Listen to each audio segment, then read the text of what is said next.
출애굽기 23장 1절부터 마지막까지 말씀 저하고 교독하도록 하겠습니다. 제가 먼저 한 절 읽고 여러분들이 한 절 읽고 교독합니다. 너는 거짓된 풍설을 퍼뜨리지 말며 악인과 연합하여 위증하는 증인이 되지 말며 다수를 따라 악을 행하지 말며 송사의 다수를 따라 부당한 증언을 하지 말며 가난한 자의 송사라고 해서 편벽되기 두둔하지 말지니라. 내가 만일 네 원수의 길 잃은 수 보거든 반드시 그 사람에게로 돌릴지며 내가 만일 너를 미워하는 자의 나귀가 짐을 싣고 엎드러짐을 보거든 그것을 버려두지 말고 그것을 보아 그 짐을 부릴지니라. 너는 가난한 자의 송사라고 정의하지 말며 거짓 일을 멀리하며 무죄한 자와 의로운 자를 죽이지 말라. 나는 악인을 의롭다 하지 아니하겠노라. 너는 뇌물을 받지 말라. 뇌물은 밝은 자의 눈을 어둡게 하고 의로운 자의 말을 굳게 하느니라. 너는 이방 나그네를 압제하지 말라. 너희가 애굽 땅에서 나그네 되었은즉 나그네의 사정을 아느니라. 너는 6해 동안은 너희 땅에 파종하여 그 소산을 얻고 7째 해에는 갈지 말고 묵혀두어서 내 백성의 가난한 자들이 먹게 하라.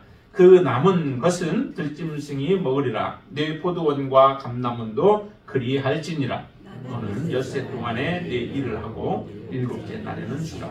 내 소와 나귀가 쉴 것이며 내 여종의 자식과 나그네가 숨을 돌리리라.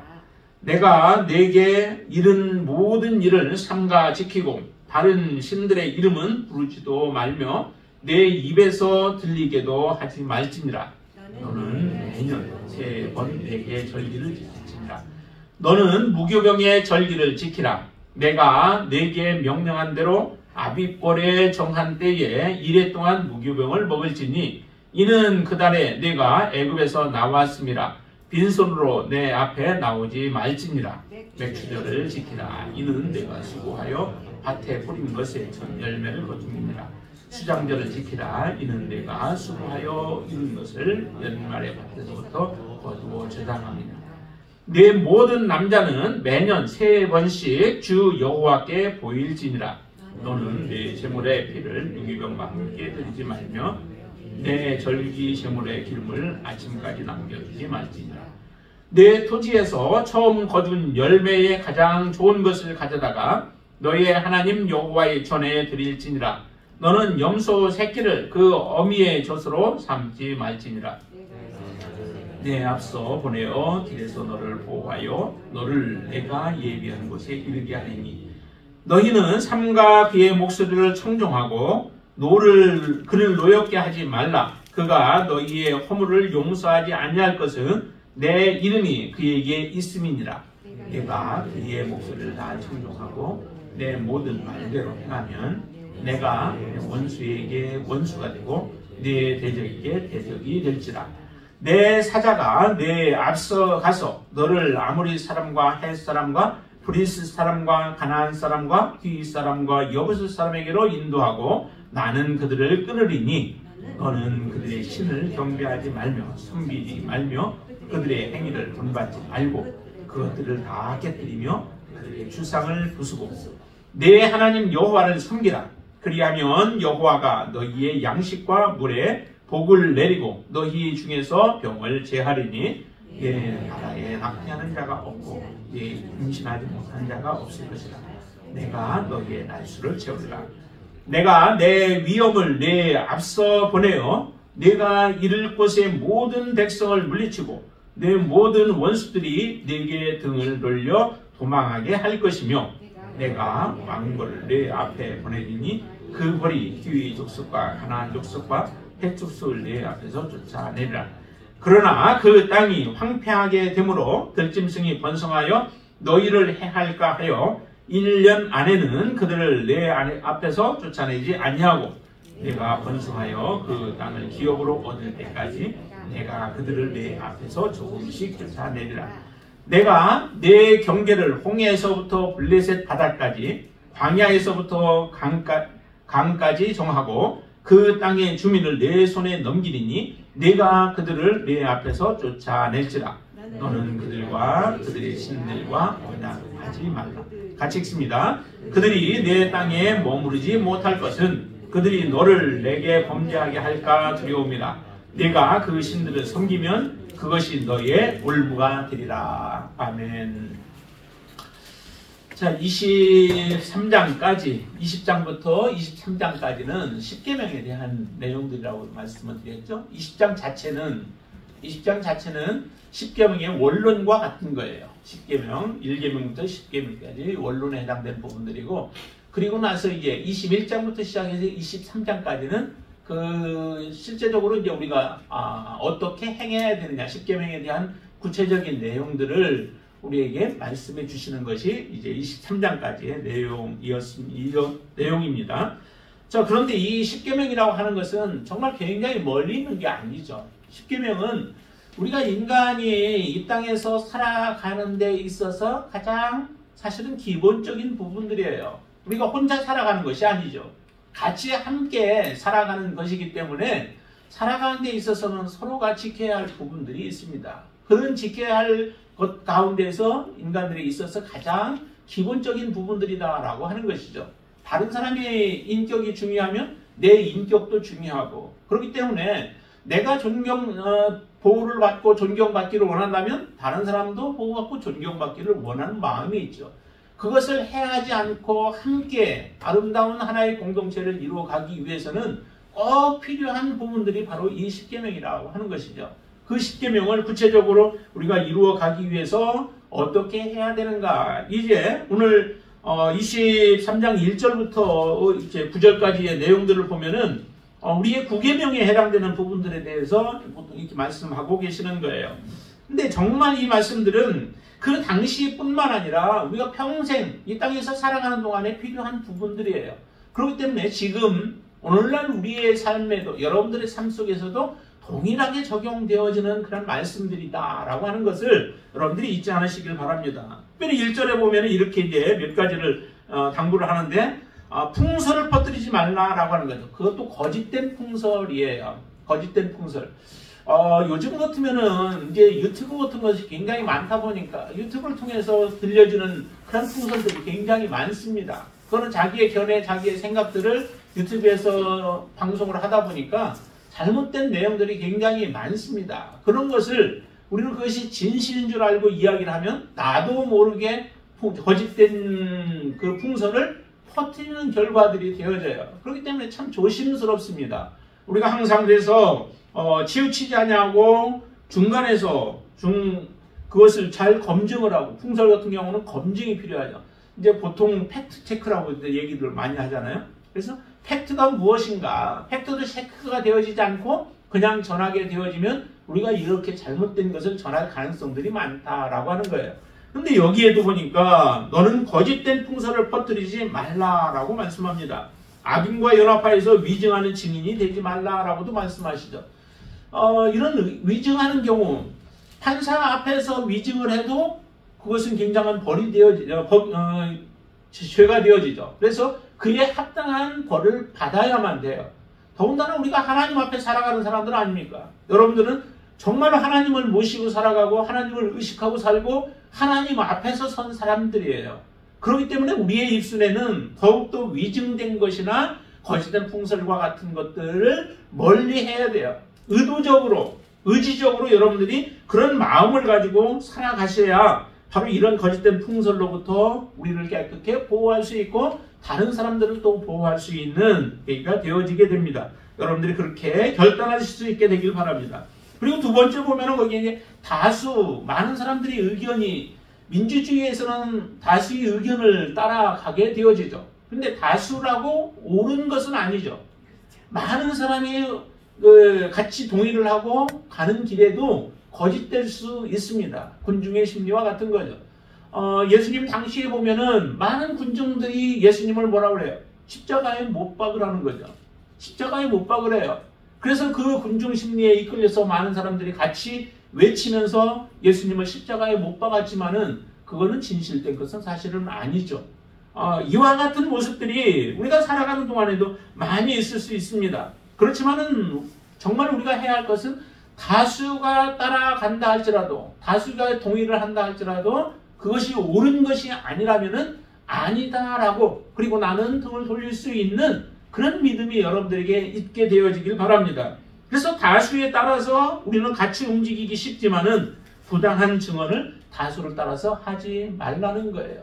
그러려면은 사실은 굉장히 용기가 필요해요. 그 용기는 정말 우리가 하나님 앞에 바르게 서면, 하나님을 두려워하면 그 용기도 하나님이 주시는 줄로 믿습니다. 하나님 앞에서 인정받는 삶이 중요한 것이죠. 많은 사람에게 인정받는다고 하나님이 동일하게 인정해 주지 않습니다. 하나님이 인정하고 하나님이 기뻐할 그 길을 따라간다면 우리는 바른 길로 좌로나 우로나 치우치지 않고 바른 길로 나아갈 수 있게 되어질 줄로 믿습니다. 또 하나 우리가 실수할 수 있는 부분이 뭐냐면은 가난한 사람들이에요. 여기에 보니까 3절에 이렇게 말씀하죠. 다시 한번 읽어볼까요? 가난한 자의 송사라고 해서 편벽되이 두둔하지 말지니라. 두 가지로 가난한 사람들의 우리가 대할 때에 두 가지로 잘못될 가능성이 많아요. 하나는 가난한 사람들이다 보니까 무시하여서 그들의 진실된 말을 왜곡할 가능성도 있습니다. 힘이 없고 연약한 자들은 그들의 목소리가 묻혀지길 가능성들이 굉장히 많죠. 힘이 있는 사람들은 그게 틀린 말을 해도 그 말이 진실인 것처럼 들려지고 많은 사람들이 그 말에 따라가는 경우들이 있지만은 약하고 가난한 자들은 이처럼 외면을 당할 가능성이 많이 있습니다. 그렇게 해서 우리가 편벽된 모습으로 잘못할 가능성도 있죠. 또 하나는 우리가 그 사람들을 너무 생각하다 보니까 혹시가 우리가 이렇게 말하면 어떨까? 저렇게 하면은 그 사람 상처가 되지 않을까 하는 그런 생각들을 가지고 이 사람을 두둔하게 되어져요. 그래서 거짓된 말을 하는데도 불구하고 그 거짓을 제대로 지적하지 않고 그냥 받아주는 경우들이 생겨질 가능성들이 있다는 거죠. 둘 중 다 잘못된 것입니다. 하나님은 바르게 서서 바르게 듣기를 원하시는 거죠. 그래서 가난한 자의 송사라고 해서 너희들이 한쪽으로 두둔해서 그것을 판결하지 말라는 거예요. 그러기에 바르게 중립에 서는 것이 중요하죠. 그리고 우리는 깊이 생각해야 돼요. 무엇이든 그냥 따라가는 삶이 아니라 생각해보고, 우리가 믿음 생활도 그렇잖아요. 여러분들 앞에서 얘기한다고 모든 걸 그냥 따라가서는 안 된다는 거죠. 저 믿음이라고 하는 건 굉장히 중요해요. 신뢰한다라고 하는 건 중요해요. 그 신뢰로부터 우리가 더 나은 길로 나아갈 수 있기 때문에 그렇죠. 목회자에 대한 신뢰가 없으면 여러분들이 믿음은 무너질 수밖에 없죠. 맨날 앞에서 설교하고 있는데 저거 거짓이야 만약에 마음속에 그렇게 생각하면서 듣는다면은 그거 어떻게 우리의 믿음이 자라갈 수 있겠어요. 그러나 신뢰가 중요하지만은 그러나 무조건적인 신뢰는 안 된다라고 하는 거죠. 하나님에 대해서는 무조건적인 신뢰는 필요해요. 하나님께는 그렇게 신뢰해도 문제가 없어요. 왜냐하면 하나님은 실수하지 않고 하나님은 거짓되지 않고 하나님은 참만 말하시기 때문에 그렇습니다. 그러나 사람은 잘못될 가능성이 항상 있는 것이죠. 그렇기 때문에 하나님의 말씀을 여러분들이 들을 때도 생각하고 또 그리고 그것을 확인하면서 믿음 생활을 해야 하는 거죠. 그렇기 때문에 여러분들의 그 믿음은 바로 이런 분명한 중립적인 위치나 또한 판단하고 깊이 생각하는 가운데서 이게 옳은지 저게 옳은지 하나님이 어떻게 말씀하시는지 성경에는 뭐라고 말씀하시는지를 우리가 들어가면서 바른 판단 속에서 우리의 믿음을 힘있게 떼어놓는 그런 믿음의 삶이 되어질 수 있게 되기를 바랍니다. 그리고 나서 이 원수에 대해서 미워하는 사람이 있으면은 우리가 잘못될 가능성이 많죠. 내가 미워하는 사람이에요. 그럼 여기에 보면은 이렇게 얘기를 하죠. 내 원수의 기르는 소나 나귀, 짐승들을 보거든 그 사람에게로 돌리라라고 얘기를 해요. 그럼 더군다나 원수예요. 그러면 이와 같은 원수에게 이런 일이 일어나면 우리의 마음은 어때요? 정말 잘됐다라고 그런 생각을 갖게 되어지잖아요. 그리고 나서 박수치고 좋아하고 그 다음에 5절도 보니까 내가 만일 너를 미워하는 나귀가 짐을 싣고 엎드러지는 것을 보거든 그것을 버려두지 말고 그것을 도와서 그 짐을 같이 부리라 라고 얘기를 해요. 정말 이런 마음은 하나님의 사랑을 여러분들이 품고 있다면 가능하죠. 그죠? 하나님의 사랑은 너무 커요. 만약에 예수님이 이런 사랑을 품지 않고 이 세상에 오셔서 하나님께서 주님이 사역을 하셨다면 어떤 결과가 나왔을까요? 예수님이 도와주고 질병을 치료하시고 또 그들의 어려움들을 해결해 주시고 그렇게 사랑을 베푸셨는데 오히려 어느 날 보니까 그들이 예수님을 몰아붙이고 그리고 십자가에 못 박는 일에 같이 동조를 하고 있는 모습들을 본다면은 그러면 어떻게 해요? 만약에 정말로 예수님이 하나님의 사랑이 아니라 인간적인 어떤 사랑 그런 모습으로 오셨다면은 우리에게는 구원이라고 하는 그 길은 없었을 거예요. 우리가 하나님 앞에 나아갈 수 있는 그 길은 막혔을 거예요. 그러나 주님은 그렇지 않았습니다. 그럼에도 불구하고 우리를 사랑하셨던 거죠. 어디까지 사랑하셨냐? 죽기까지 사랑하셨습니다. 그 사랑으로 말미암아 우리가 예수님께 하나님께 나아갈 수 있는 길이 열려졌던 거죠. 그러니까 사랑이라고 하는 것은요, 외부의 조건에 의해서 흔들리지 않는 것이 진정한 사랑이에요. 외부의 조건 때문에 우리의 마음이 흔들려버리고 또 우리의 생각이 흔들려버린다면 그 안에는 진정한 사랑이 없는 거예요. 부모의 사랑이 자녀들을 정말 하나님의 사랑과 가장 가까운 게 부모의 사랑이라고 하잖아요. 그러니까 부모의 사랑은 자녀들이 때로는 부모를 정말 힘들게 해도 그에 대한 사랑은 계속해서 가고 오히려 더 힘들면 힘들수록 더 애착을 갖고 사랑하는 것이 부모의 사랑의 모습 아니겠습니까? 그런 사랑이 우리 안에 있다면 정말 하나님의 온전한 사랑이 우리 안에 있다면은 원수의 짐승이 고통을 당해도 우리는 그것을 풀어줄 수 있고 그가 우리를 미워하고 해도 우리는 그 사람을 미워하지 않는 정말 사랑할 수 있는 마음이 있는 거죠. 예수님이 말씀하신 그 말씀 그대로죠. 성경에는 구약에는 이렇게 원수를 미워하라 라고 그렇게 말하지만은 나는 너희에게 말한다. 근데 너희는 오히려 그들을 사랑하고 그들을 위하여 축복하라 라고 하셨던 주님의 말씀이 우리의 삶을 통해서 드러날 수 있는 겁니다. 여러분들의 삶이 정말 이와 같은 삶이 되어질 수 있게 되길 바랍니다. 원수라 할지라도 그를 사랑하고 축복할 수 있고 그에 속한 짐승이라 할지라도 그것을 사랑해 줄 수 있는 가장 기본 아니겠어요? 그 사람이 원수든 상관없이 내가 동일하게 그냥 짐승으로 보는 거예요. 그러면 짐승이 그와 같은 상태에 있으면 어떻게 해요? 우리가 도와줘야 되는 거죠. 그렇기 때문에 어떤 외부의 조건, 어떤 그 원인들 때문에 여러분들의 믿음이 흔들리지 않는 온전한 믿음 가지고 살아가시게 되길 바랍니다. 자, 6절에도 또 동일하죠. 가난한 자들에 대해서 송사하고 굽게 하지 말라. 그리고 뇌물을 받지 말라. 또 이방인에 대한 부분들을 이야기를 하는데요. 뇌물과 선물의 차이가 있죠. 뇌물의 경우는 뭐예요?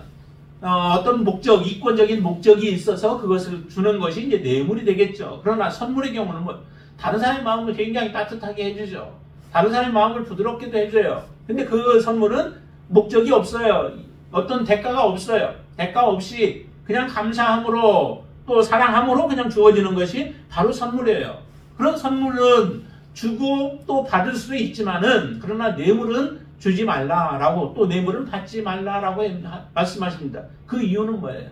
그 이유는 곧 그것으로 인하여서 공의롭게 하나님의 일들을 해야 하는 자들이 그 공의가 벌써 사라져버리고 불의한 일들을 행하기 때문에 뇌물을 받지 말라라고 하나님은 우리에게 말씀하십니다. 그것이 바로 이웃을 사랑하는 모습들이죠. 진정으로 이웃을 사랑하는 모습은 뇌물로 인하여서 다른 사람들에게 피해가 되어져서는 안 된다는 거죠. 내가 피해를 받을 수도 있고 다른 사람이 피해를 받을 수 있는데 그와 같은 일들을 받지 않도록 바른 길로 걸어가게 하는 것. 그리고 나그네에 대한 압제하는 마음도 마찬가지잖아요. 내가 나그네의 입장이면은 내가 어떻게 대우받기를 원하는가라고 하는 것을 생각해 보면은 나그네에 대해서 우리가 어떻게 해야 하는가라고 하는 것이 분명하게 드러나죠. 그것은 정말 하나님께서 가장 기본적인 부분들이에요. 우리가 이 세상에 살아가는 동안에 내가 받기를 원하는 그대로 다른 사람들에게 해주라라고 하는 것이 하나님이 주시는 십계명의 가장 핵심적인 부분들이죠. 정말 이런 마음으로 여러분들의 마음이 충만케 되어지길 바랍니다. 최소한은 그리스도인들만큼은 이와 같은 삶을 우리가 살아가야 되는 줄로 믿습니다. 그리고 나서 이제 절기에 대한 부분들을 얘기하는, 특별히 그 안식일에 대한 부분을 얘기를 해요.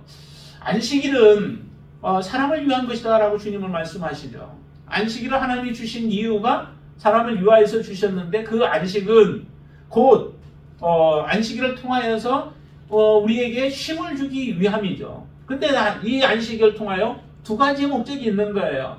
첫 번째는 나 자신에게 쉼을 주기 위한 목적이 거기에 있고, 우리가 일주일 동안 6일 동안 일을 했는데 또 7일까지도 일을 하면 쉴 날이 언제가 있겠어요?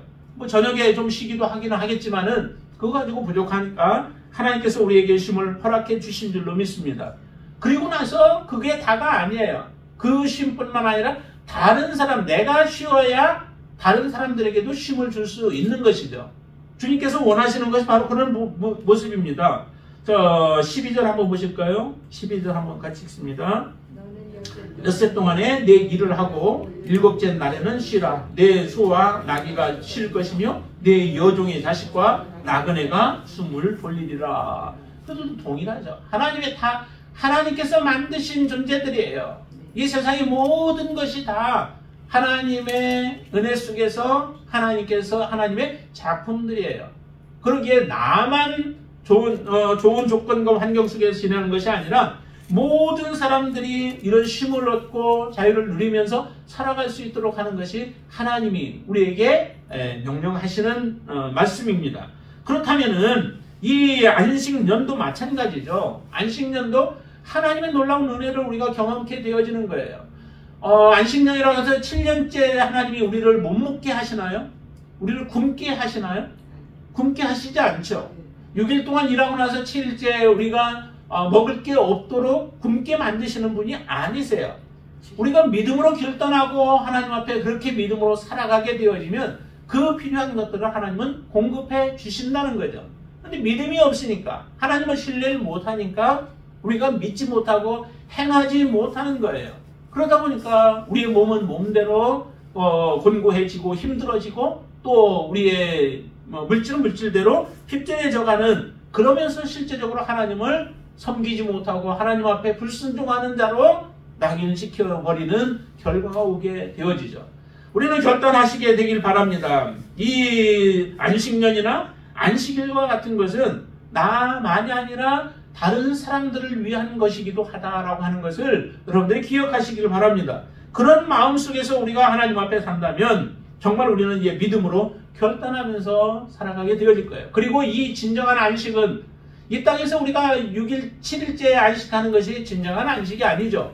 그리고 6년 일하고 7년째 자유를 누린다고 해서 또 밭이나 논과 다른 것들을 쉬게 한다고 해서 그게 진정한 안식은 아니죠. 하나님은 이 일들을 통해서 이렇게 일주일에 한 번씩 일어나는 안식을 통하여 우리가 무엇을 바라보게 하냐면은 하나님의 나라를 바라보게 하시는 거예요.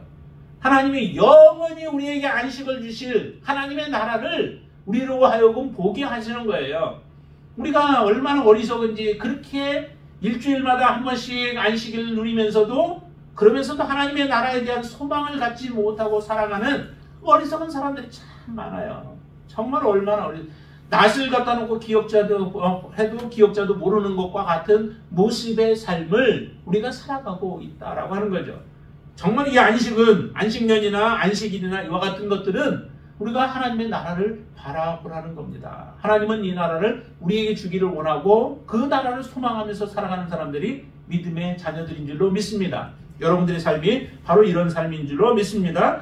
그리고 나서 이제 절기를, 세 가지의 절기를 이야기를 하죠. 무교절과 그 다음에 맥주절과 수장절에 대해서 얘기를 해요. 굉장히 절기는 중요하다고 그랬죠.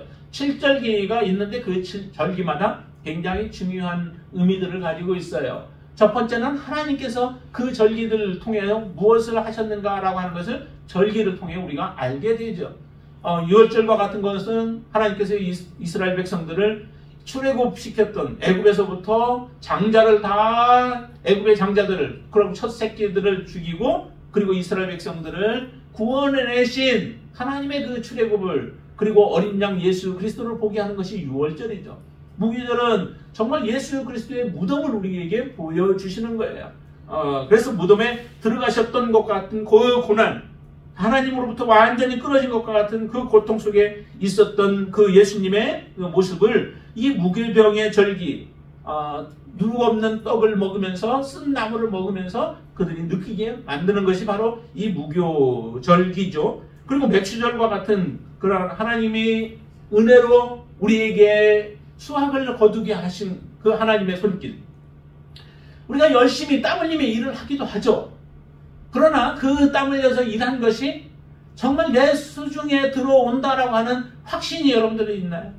내가 그렇게 하기만 하면 모든 것이 다 그대로 정확하게 돌아온다라고 하는 여러분들 보장할 수 있나요? 보장 못해요. 하나님의 은혜가 아니면 못한다는 거죠. 하나님이 도와주시지 않으면 못한다는 거예요. 그래서 하나님이 비도 주시고 햇빛도 주시고 또 모든 조건들을 맞게 해 주셔야만 우리가 누릴 수 있게 되어집니다. 모든 농사가 잘 되어졌어요. 수확기에 가서 완전히 망쳐버리는 경우들이 얼마나 많이 있어요. 농사는 잘 됐는데 또 환경이 안 좋아서 다 갈아엎어야 하는 상황들이 벌어지기도 하고요. 여러 가지 이와 같은 일들이 벌어지는데 너희들이 맥주절을 지키든지 수장절을 지키든지 할 때는 하나님이 그렇게 우리에게 수확을 거둘 수 있도록 역사해 주셨기 때문에 그 하나님 앞에 우리가 제일 좋은 것으로 가지고 가서 하나님 앞에 드려지는 이 삶을, 고백을, 믿음의 고백을 하나님 앞에 드리는 절기가 바로 이런 절기들이죠. 그 절기, 3번의 절기를 최소한 3번은 하나님 앞에 나와서 그 절기를 지켜라라고 말씀하시는 겁니다. 근데 이 절기들은 또한 무엇과로 연결되냐면 예수 그리스도와 연결되어진다라고 말씀을 드렸었던 거죠. 마지막 수장절과 같은 것은 정말로 이제 우리가 하나님의 나라에 들어가는 것을 의미해요. 모든 곡식들을 풍성하게 거두어 저장하고 그리고 나서 이제 즐기듯이 하나님의 나라에 우리가 들어갈 때에 그 영광, 그 기쁨은 이루 말할 수 없는 그런 영광과 기쁨이 우리에게 주어지겠죠. 그 축복, 그 날을 바라보게 하는 것이 이 수장절기예요. 그러니까 절기를 지키면서 하나님을 바라보고 또 예수 그리스도를 소망하며 우리가 살아가도록 하나님은 우리에게 은총을 베푸시는 것이 절기라고 하는 것을 기억하시길 바랍니다. 자, 그러시면서도 하나님은 우리에게 말씀합니다. 당부하시죠. 특별히 자 21절 말씀 한번 같이 볼까요? 21절 말씀. 너희는 삼가 그의 목소리를 청종하고 그를 노엽게 하지 말라. 그가 너희의 허물을 용서하지 아니할 것은 내 이름이 그에게 있음이니라. 그리고 22절. 내가 그의 목소리를 잘 청종하고 내 모든 말대로 행하면 내가 내 원수에게 원수가 되고 내 대적에게 대적이 될지라 라고 말씀하시면서 우리에게 말씀하는데요. 거기에 보면 청종하라는 거죠. 하나님의 말씀. 여기서는 특별히 내 사자를 내가 보내겠다라고 이렇게 20절에 보면은 말씀하시는데요. 내가 사자를 보냈는데 그 사자는 이 전체 그 내용의 의미를 보면은 예수 그리스도를 의미하기도 해요. 예수 그리스도를. 그래서 예수 그리스도 그분의 말씀을 너희들이 청종하고 그리고 그 말씀대로 너희들이 행하기만 한다면은 하나님께서 역사하시겠다는 거죠. 내가 내 원수에게 원수가 되고 내 대적에게 내가 대적이 되겠다라고 말씀하세요. 나를 위해서 싸워주시겠다라고 하시는 약속인 거죠. 우리는 그런데 하나님 앞에 우리가 어떻게 살아가야 할 것인가 라고 하는 것을 생각하기보다 무엇을 생각하냐면 내가 어떻게 살아가야 할 것인가, 내가 이 세상에서 어떻게 해야 성공할 것인가 라고 하는 것들을 생각해요. 하나님은 그런 머리를 쓰라고 말씀하시지 않았어요. 하나님은 무조건적으로 하나님 앞에 또 예수 그리스도 앞에 복음 앞에 말씀 앞에 너희들이 어떻게 살아가야 할 것인가 라고 하는 것을 깊이 생각하고 그 말씀대로 순종하며 믿음으로 살아가기만 한다면 나머지의 것은 하나님이 책임지시겠다라고 하는 거예요. 여러분 하나님 믿으시죠? 하나님이 신뢰하시죠? 하나님이 전적으로 여러분들을 믿고 신뢰하시죠? 그러면 그 하나님 말씀대로 여러분들이 순종하면 돼요. 그러면 나머지 것은 걱정할 필요가 없는 거예요. 그것은 하나님의 주권에 달려있고 하나님께서 약속하셨습니다. 계속 보면은 이렇게 말씀하시죠. 20절에 보면 내가 사자를, 그리고 23절에도 내 사자가, 그리고 나서 27절 보세요. 내가 내 위엄을 내 앞서 보내요. 그렇게 말씀하시죠. 그리고 28절. 내가 왕벌을 내 앞에 보내리니 라고 하는 말씀들을 계속하세요. 왜 이런 말씀들을 이렇게 하실까요? 왜? 도와주신다는 거예요. 하나님께서 하시겠다는 거예요.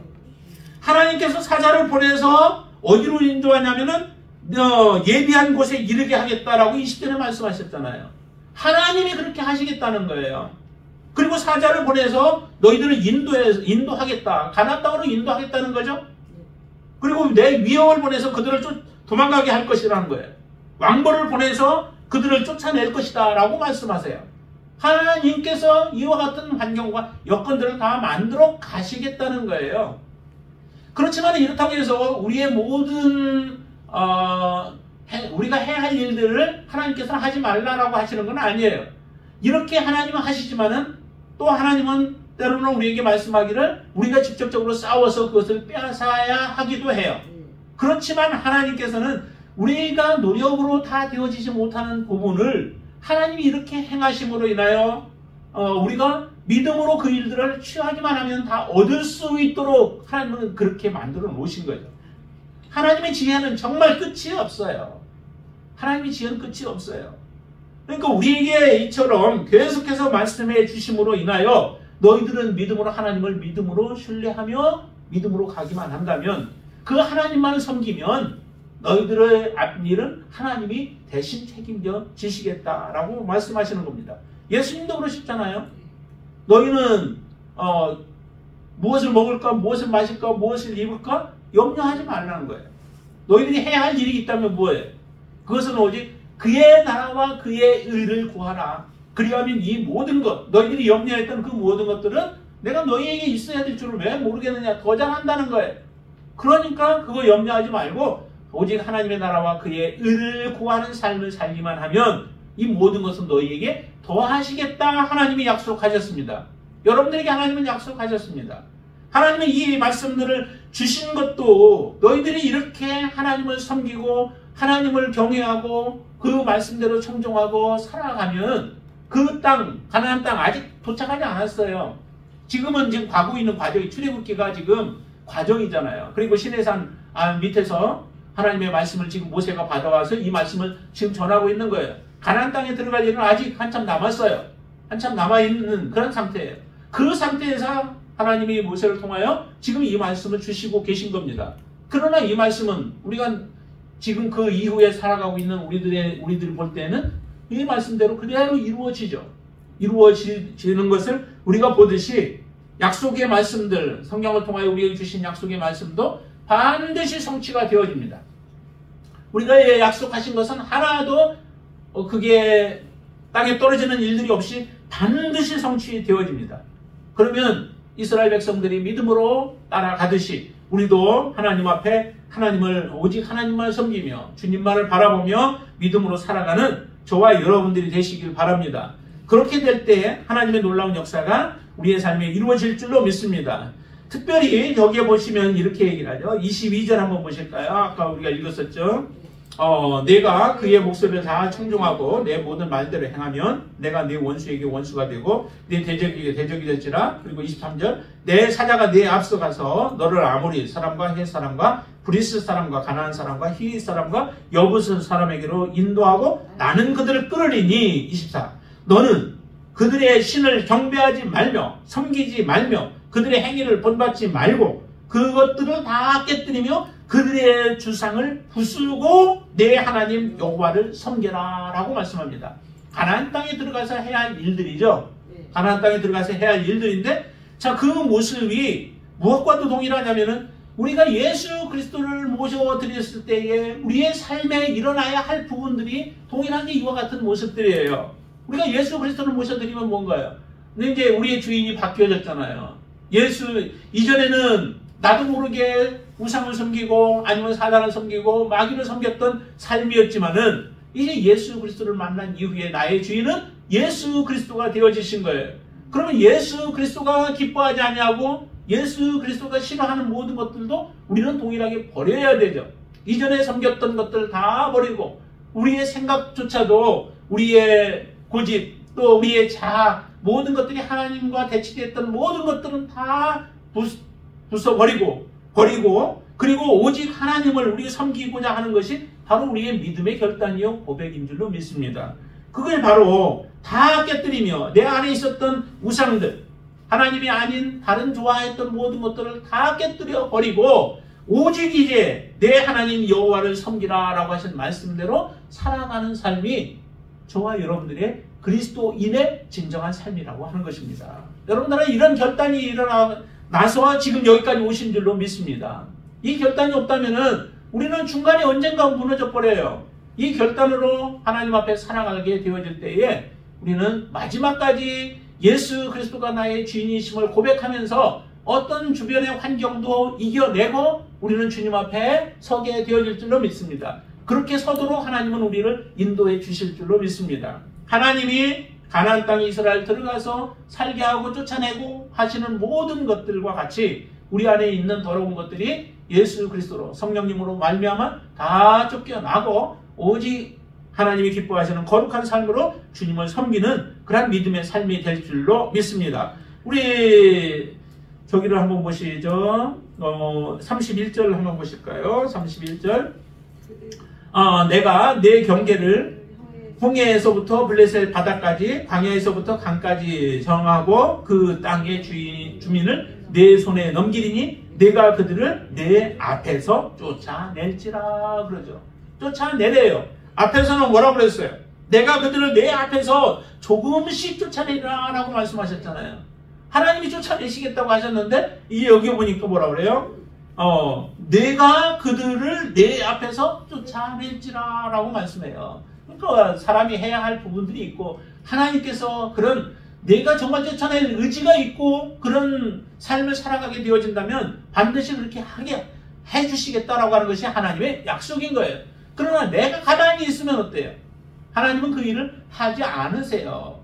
그러니까 하나님과 우리는 마지막까지 함께 일을 해 나가는 거예요. 여러분들이 정말 나는 오직 주님 그분 없이는 살아갈 수 없습니다. 주님이 나의 전부입니다. 이 세상에 모든 것을 다 준다 해도 주님이 없으면 난 그 싫습니다. 그런 고백으로 여러분들 살아가시게 되길 바랍니다. 그럴 때 여러분들 안에 있는 악한 것들, 더러운 것들, 또 불의한 것들이 다 떠나가고 오직 하나님께 기쁨으로 드려지는 귀한 삶이 될 줄로 믿습니다.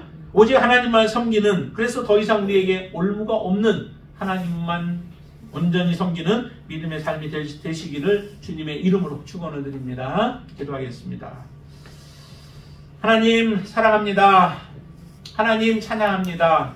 오직 우리의 정말 한 가지 소원이 있다면 그것은 하나님의 기쁨이 되어지는 삶입니다. 아버지 하나님, 우리가 그렇게 살아갈 수 있도록 주님 역사하여 주시옵소서. 이스라엘 백성들에게 특별히 당부하여 오직 하나님만을 섬기고 그분의 말씀을 지키며 하나님의 말씀에 청종하고 살아가기를 원하는 그러한 간절한 부탁이 우리에게도 하나님 주시는 말씀인 줄로 믿습니다. 이렇게 살아감으로 인하여 하나님 앞에 정말 기쁨의 자녀가 되어지고 영광의 자녀가 되어질 수 있도록 인도하여 주시옵소서. 우리가 버리지 못한 것들이 있습니까? 아직도 끊지 못하여서 매여 살아가는 삶이 있습니까? 하나님, 그 모든 것들을 이제 주님께 내어놓고 주님의 도우심을 구하게 하여 주시옵소서. 쫓아내겠다 하셨고 하나님께서는 인도하시겠다라고 약속하셨사오니 반드시 하나님은 이루실 줄로 믿습니다. 우리의 믿음 없음을 용서하여 주시고 믿음을 더하여 주시어서 하나님이 기뻐하시는 믿음으로 설 수 있도록 축복하여 주시옵소서. 예수님의 이름으로 간절히 기도드리옵나이다. 아멘.